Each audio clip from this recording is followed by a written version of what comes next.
Welcome back to Politics Today. Let's turn our attention now to some more politics. My guest is the ADC presidential candidate, is Dumebi Kachikwu. Welcome to Politics Today. Thanks for having me, Terry. I think I should just begin by asking you a question relating to the Abacha loot. You've heard, and I'm sure you followed the previous recoveries. Are you satisfied with how these funds have been utilized so far? Your previous guest made a very relevant point about the legitimacy of the appropriation by government. We saw that with the Ivory loot also. They recover and you hear, this is what we're doing with the money without going through National Assembly, and that's illegal. We all know that, you know. But I think that the National Assembly is well able to fight their cause. It's in the public domain. Discussions are going on. I believe that the government will revert and do the right thing. All right, let's go to other issues now.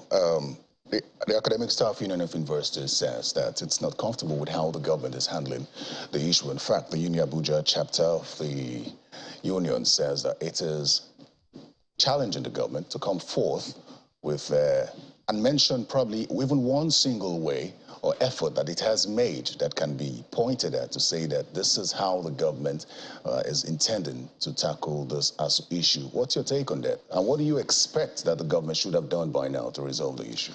Well, you and I have discussed this before. The government is in a peculiar situation. They don't have the funds to cater to demands of ASUU. So we are in a precarious situation right now. If they cater to ASUU's demands, they might not be able to pay the wages of some civil servants or deal with security issues. So they've run the country aground and are thus not able to meet some of those demands. But we also do understand, like I've said to them, I've challenged ASUU. I said, we are 8 months to the presidential elections. ASUU, you sacrificed for so long. Many years you sacrificed. For the sake of these kids, why don't you sacrifice one more time? Let's let the next government deal with this issue. We can't leave these kids to be at home. We all know that an idle mind is the devil's workshop. We see what's happening with our kids out there. So we should make that sacrifice, go back to school, and let's let the next government, hopefully we'll have a better government that can deal with these issues. But right now, this government has made it clear that ASUU or education is not their priority. You know, why you say ASUU should sacrifice, there's a new contention, the no pay, no work controversy, where the government says it will not pay ASUU for the months it's been on strike. And ASUU says, well, if you don't pay us, that means the academic activities or the curriculum for that year is gone. So where do you stand on that? What do you think should happen in this case? Well, the government is also in a difficult position. I understand their position. If you pay ASUU for the time they didn't work, you then encourage people to go on strike and stay for months without working, knowing that government will pay. So this just serves as a deterrent to ensure that other critical sectors just don't go on strike. So I do understand the government's position, and I think that it's the right thing for them to do. So it's your suggestion that as it stands now, ASUU has no claim and should jettison all its complaints and make a sacrifice to return back to the classrooms? There are two different things. Having a claim is one thing. Making a sacrifice is something totally different. What I'm saying is this. They've sacrificed over the years, over the decades. They've made sacrifices, right? And we know that this is a thankless job that they are doing. For them to be in a situation right now where our kids have stayed at home for this long, they are dealing with a government that is clueless, inept, and has no wherewithal to answer or respond to their demands. So what do we do? Kill the tertiary education of these kids? Mind you, the kids who are in this situation are the kids of the poor people who are in public schools. The kids of the rich who are in private schools are going to school every day. And like I said to you in our last interview, these lecturers who teach in public schools, most of them are earning salaries in private universities. So we must understand that. Who are those affected? The kids of the poor are those affected. So they are the ones suffering this. And for the sake of these kids, ASUU, please, make this sacrifice. Go back to school and let the next government deal with this issue. You're running for president. Yes. You're asking ASUU to sacrifice and endure till another administration comes in. What if you become president? How would you solve the issue? It's very simple. I said this. The first thing I will do, my first transaction, initiation, or correspondence with the next assembly will be a bill I call the Nigerian Patriot Act. It's a bill that simply says we're all in this together. And just a second, Mr. Kachikwu. If you inherit this ASUU strike, before that bill, how will you solve it, since you say ASUU should hold on till the next administration? First, I believe that ASUU's demands are legitimate. I also believe that our economy can support this. I believe that my government will be a better manager of resources, will boost the economy. If the economy is boosted, we'll have more resources to cater to ASUU's demands. But we must deal with the underlying cause of these problems. That's what I'm going to with the bill I call the Nigerian Patriot Act. It's a bill that says the kids or anyone who is in public office, civil servant, public office holder, or the director of a company that derives its operating license from government, your family, your kids, must all go to public schools. It also says your family, your kids, must use public hospitals. It says you must not have a borehole, a generator in your house. Tell you what, if the president, ministers, the people in the National Assembly, state governors, their kids, if they are all affected by strikes like this, if the directors in ministries, PAMSEC, their kids are at home for 8 months, if the kids of Dangote, Jimovia, the rich people in private sector, you know, owner of channels, for example, people like you and I, people who have the wherewithal to send their kids to private schools or foreign schools, if they are affected by this law and if their kids go to public schools, ASUU will never go on strike. You are aware that the best universities in the world are funded by private endowments from rich people. From rich people. Those schools are not government schools, right? So we must have a concerted effort from everyone to ensure that these sectors work. No, I don't know if that's an immediate solution to the ASUU strike, which you will inherit if ASUU decides to... Not just immediate. I said immediate, specifically immediate, because ASUU needs... Remember, I said to you, I said two things. I said the first thing I will do is to meet their demand because they are legitimate. Absolutely. This government can't fund it, right? Okay. But I said another government that's able to be a better manager of resources... will meet the demands right away. Correct. Very well, then. You're very passionate about the security situation. I mean, it's understandable why that's so, and you believe you have a solution. Now, at the NBA conference on Monday, you said that the police and the civil defense should join the military in fighting what you called Nigeria's war. Are you convinced that this is a manpower deficiency problem and not as against the provision of adequate provision of equipment to fight the war? Absolutely. It's a multifaceted problem. Tell you what's going on with the security real quick. We have a president whose body language for a long time sent a clear signal that I don't care so much. My kids and kin are coming through the borders. So they didn't take these people on headlong, right? At the same time, we had inflation, recession. We inherited a budget from President Jonathan, 100 billion every year for internal security operations. This president came in and for the last 7 years has utilized that same budget. He has not increased the budget, has not reduced the budget in a situation where we have inflation, right? You know that what 100 billion bought for you 7 years ago is not what it will buy for you right now. We know that price of petrol, diesel has gone up, right? The military are having to deal with paucity of funds. A lot of them have died, some reported, some not reported, right? The terrorists, the criminals are recruiting people every day because it's a lucrative industry. Whereas our military is not recruiting even though they are losing people every day. Imagine this, we have multi-pronged war. Northeast, northwest, southeast, southwest. The whole country is at war. We have large areas of Nigeria that we now call ungoverned spaces. So this military is severely challenged and they don't have enough people at this point. So we have the civil defense and the police who are trained in the art of bearing arms, but they are not trained the way soldiers are trained. So we need to give them strategic training for at least a month or 2 months for them to get to the point where they can react like the soldiers and join that effort.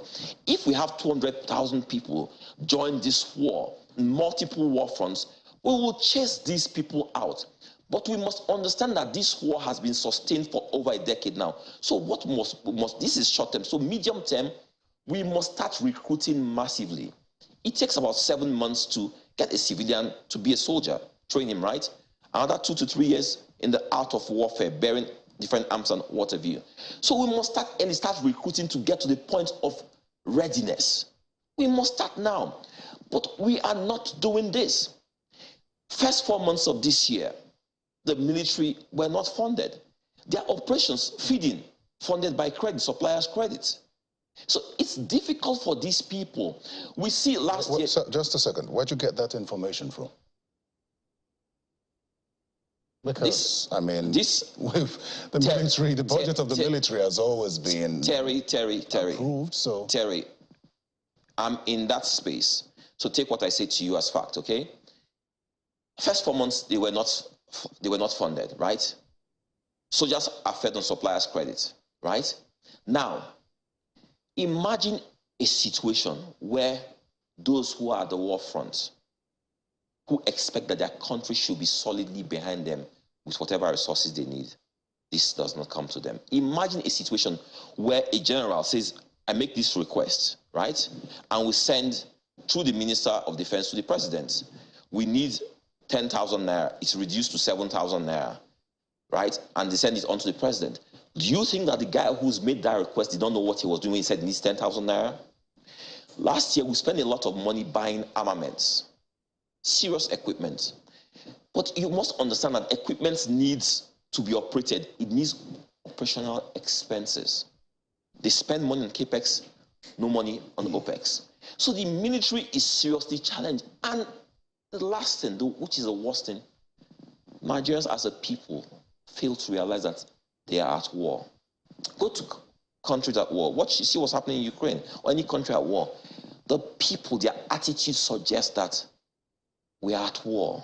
We are solidly behind our military. It's your opinion that the situation in Nigeria is at par with what's happening in Ukraine? Terry, you asked this question because you and I are sitting in the studio in Abuja. But I think you should fly to the places, the war zones, and ask the same question. We have been at war for years. We just refuse to realize or accept it. We're at war. That's why we spend billions of dollars, because we're at war. When you talk about training for the new recruits and how long it will take, some would question if we have the capacity for that. I mean, you've seen our training colleges and the state, which are in deplorable state. Where will this training come from?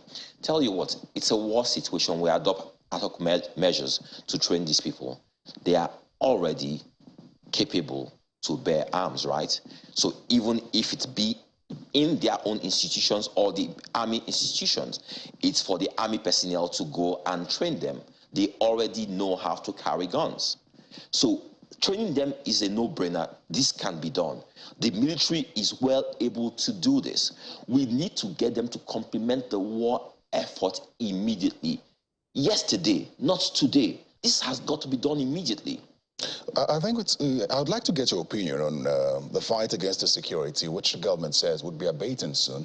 In fact, the government believes that before this administration ends, the situation would have abated. But following the recent comments by the security heads about the successes recorded, especially in recent time, is there anything that this administration is doing right that makes you, or that could be responsible for why they would think that or believe that by the end of this administration, the security situation would have abated? Is there something they're doing right? Yes. Every day they go out there to fight this war. So they're doing something right. Every day they go out there to defend the territorial integrity of Nigeria. They're doing something right. It takes a lot. It takes a lot to do this, okay? The issues are the issues I have just mentioned here. They are operating under very difficult conditions. You know what? You can change the service chiefs, bring in British or American service chiefs. As long as they are operating under these conditions, you will find no change. Take the Abuja-Kaduna train bombing, for example.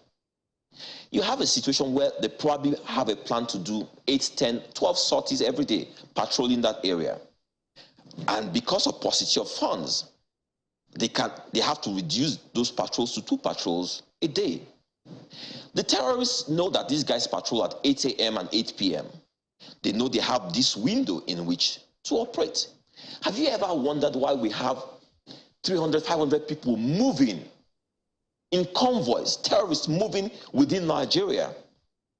Nobody sees them, nobody responds to them. This problem is serious. All right, Mr. Kachikwu, let's go to something else now.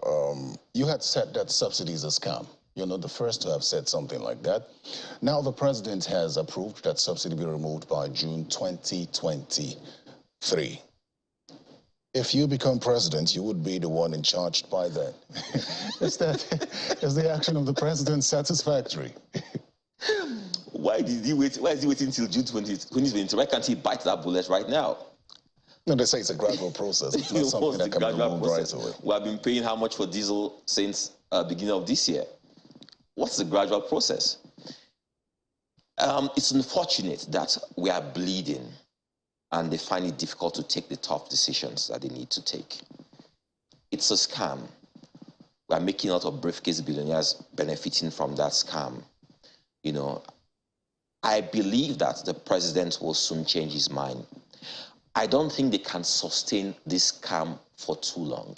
Change his mind in what regard? In terms of waiting till June next year. Let me explain this.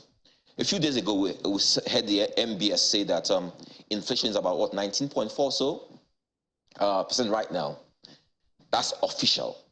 Probably, knowing Nigeria, it's probably double that. This means that if you earn 50,000 naira a month, right, it means that your salary is gone in about a week. We are in very difficult times in Nigeria. If we don't react very fast to the problems we are facing as a people, you see the poor people we ignore their realities every day. The 40, 50 million people who are in that bracket that we ignore their realities every day, who probably eat one meal in 2 days. Trust me, I said this to you last time. One day on your way to work, you meet these people who want a meal at all costs. And I hope it won't be your arm that they want to eat that day. We need to take this problem seriously. When it happens, what I just saw now on channels, I saw what's happening in South Africa where people are protesting. We have an economic problem all over the world. We have supply chain issues, we have a recession, and inflation issues all over the world. But we have a situation where we have a clueless government, absolutely inept, managing this situation, and they know not what to do anymore. So all they're doing is increase taxes here. I think it's interesting you say that, because I had a conversation with the spokesperson of the APC Presidential Campaign Council, who said that in comparison to what's happening the world over, where the world's experiencing economic challenges, that the Buhari government hasn't done that badly. You Seriously? think otherwise? Seriously? We have 40 to 50 million people in the poverty belt. We have that same number unemployed. We have a situation where diesel is at about 700 naira a liter. We have a situation where airlines are leaving Nigeria because they can no longer repatriate their funds. We have the naira crashing at an astronomical level. We have ASUU on strike for 8 months and they are unable to pay or meet ASUU's demands. We have Nigeria importing terrorism, exporting Yahoo. We have, as one of our products in Nigeria now, is the trade in human parts. We have kidnapping at an all-time high in Nigeria. We have corruption gone through the roof. And someone says to you that this government The APC government has not done badly. It's expected. Because, like I said, there are people who are no longer in touch with reality. Oh, just a quick one before we go. Let me take you back to what you said or how you reacted at the NBA conference when you referred to the APC, PDP, and Labour Party candidates as great-grandfather, grandfather, and father. It would seem that you're trying to leverage on your young age, so to speak. But beyond being a young person, what do you bring to the table that the other candidates cannot? But Terry, shouldn't you ask me if that's what I meant? I mean, I was on a podium with Asiwaju who was represented, who by his age could be my great-grandfather. So I felt I was humbled. Atiku could be my grandfather. At the same time, I was humbled. Peter Obi could be my father. Oh, what was the age difference between you and Peter Obi? No. I was actually humbled to be on the same podium with them. That's one. I was also trying to say to the lawyers who were there, I was saying to them, 2 years ago, the NBA led the way by saying to Nigerians, we chose someone who was not a son, who was young, who was dynamic, to take us to the next level. They dared to be bold, to go in a completely different direction. I was in Lagos and I was proud. I was proud of the NBA to see what Olu Akpata did in 2 years. Magnificent. What I was trying to say to them is this: don't you be afraid that the youths can do something good, that they have what it takes. What will I do different? Tell you what, right? As quickly as you can. We're in a world today where foreign affairs is even defined by a virtual environment. We're in a world where these people cannot even begin to understand what is happening at an international level, because we're talking of things that are determined by technology and what have you. And they are being forced to react to these things. No matter how you prep them, they cannot give what they don't have. Mr. Kachikwu, that's a very fine place to leave it. I'd like to thank you very much for finding time to come. Thanks, Terry. I love talking to you all the time. Thank you. Well, that's politics today. Thanks for your time. I'm Terry Ikumi. Goodbye.